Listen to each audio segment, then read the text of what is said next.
कहा कि धर्म को शासन में, राजनीति में प्रवेश नहीं करना चाहिए। अच्छा, फिर तो धर्म ही, राजनीति ही धार्मिक हो गई। और दूसरी बात, संतों का क्यों नहीं शासन में, राजनीति में प्रवेश होता है? अभी पहली दफे उत्तर प्रदेश में हमारे योगी जी। समझ गए, आपका प्रश्न क्या है? बस प्रश्न का क्यों नहीं हम लोग संतों का प्रवेश? बैठिए। इंदिरा गांधी कोई प्रमाण है? पहली बात यह है कि राजनीति का नाम स्वयं धर्म का एक अंग है या नहीं? नीति और धर्म ये दोनों पर्यायवाचक शब्द हैं या नहीं? मनुस्मृति पढ़िए, महाभारत पढ़िए, राजनीति के पर्याय कितने हैं? नीति और धर्म पर्यायवाचक शब्द हैं या नहीं? तो राजनीति का दूसरा नाम है राजधर्म। समझ गए? राजनीति का एक नाम है क्षात्र धर्म। क्षत्रियों का जो धर्म था वही राजनीति है, वही राजधर्म है। राजनीति का एक नाम है दंड नीति। सज्जनों के रक्षण के लिए, दुर्जनों को के दमन के लिए दंड जागरूक रहे।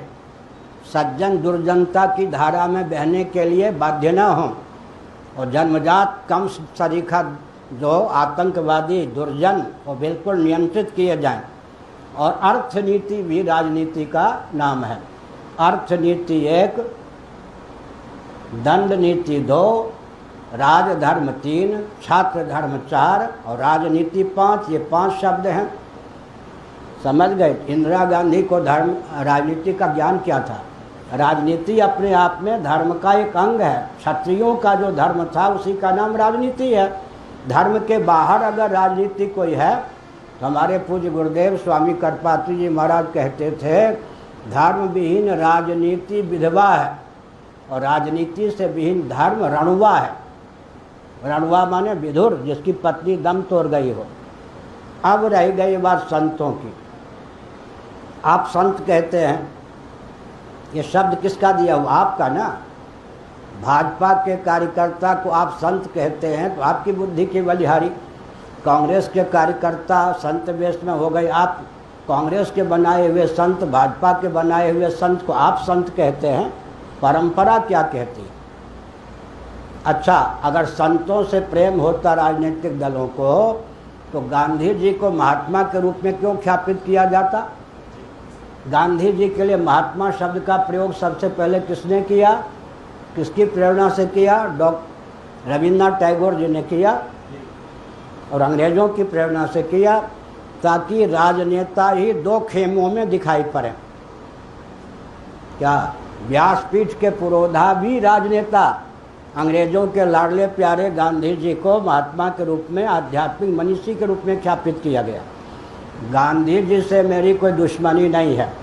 अगर कोई कहे कि गांधी जी का उसने 100 पृष्ठों का जीवन चरित्र पढ़ा है, तो मैं जब 9वीं कक्षा में था तब मैंने 1000 पृष्ठों का जीवन चरित्र जन्मभूमि में पढ़ा था। गांधी जी के नाम पर कोई मुझे बरगलाना चाहे, बरगला नहीं सकता, लेकिन एक राजनेता को गांधी जी के रूप में ख्यापित किया गया, महात्मा के रूप में, आध्यात्मिक मनीषी के रूप में, ताकि ईस्वी सन से 560 वर्ष पूर्व जो शंकराचार्य जी का प्रादुर्भाव हुआ, एक तो उनका काल 8वीं शताब्दी में ला के रख दिया गया, दूसरे की परंपरा प्राप्त संत भारत के मार्गदर्शक न रहे, इसलिए एक राजनेता को महात्मा के रूप में ख्यापित किया गया, एक राजनेता को प्रधानमंत्री के रूप में ख्यापित किया गया।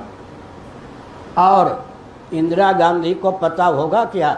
जहाँ हैं उनको बुलाइए, मैं बात करता हूँ। मालूम है कहाँ हैं? थोड़ा विचार कीजिए। सबसे पहले संतों का उपयोग उनके पिताजी ने किया या नहीं? आँख में धूल झोंकने की बात हुई या नहीं? अरे नेहरू जी ने भारत साव समाज की संरचना की या नहीं? गृह मंत्री गुलजारी लाल नंदा को आगे करके, यह ऐतिहासिक तथ्य है या नहीं? जिनके पिताजी ने सबसे पहले संतों का दुरुपयोग किया, उनकी बेटी कहती हैं कि संतों से राजनीति को दूर रखो। सबसे पहले संतों का दुरुपयोग भारत में किसने किया? भारत साव समाज की स्थापना हमने की क्या? किसी संत ने की क्या? वो करने वाले कौन थे? नेहरू जी, गुलजारी लाल नंदा जी को आगे करके।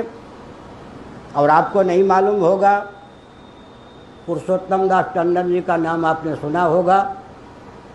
नेहरू जी ने कहा कि जो संत वेश में भारत में हैं, अगर भारत साध समाज के वो सदस्य नहीं बनते हैं तो उनको हम भिखारी घोषित करेंगे और जेल के शिकंजे में बंद कर देंगे।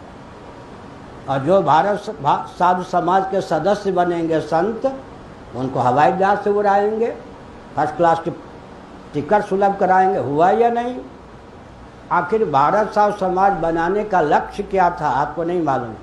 पूज्य स्वामी करपात्री जी महाराज, हमारे गुरुदेव का प्रभाव इतना बढ़ा हुआ था, उनके सारे अभियान को नष्ट करने के लिए अंग्रेज़ों की प्रेरणा से भारत साधु समाज की संरचना की गई और पूज्य महाराज के गुरु भाई को ही सबसे पहले अध्यक्ष बनाया गया। यह भी कूटनीति।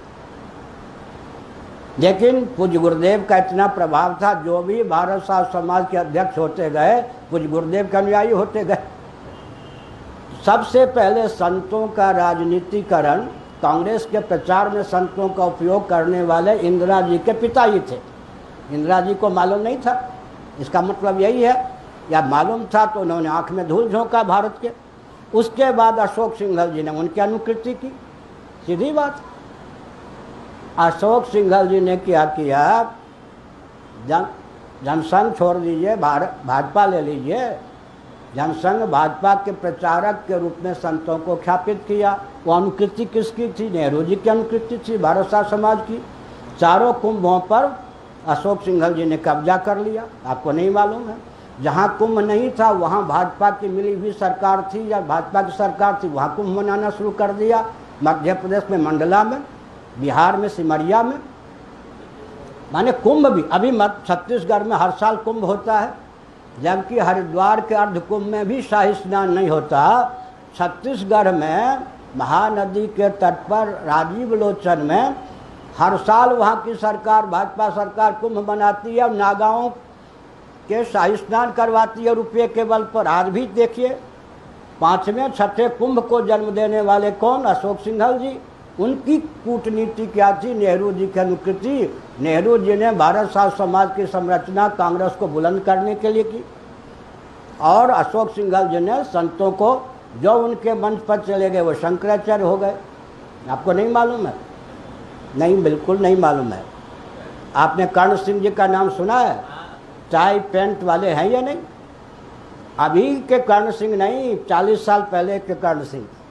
जब वो विश्व हिंदू परिषद के मंच की शोभा बढ़ाते थे तब उनको शंकराचार्य कहा गया था। शंकराचार्य कर्ण सिंह हो सकते हैं, समझ गए?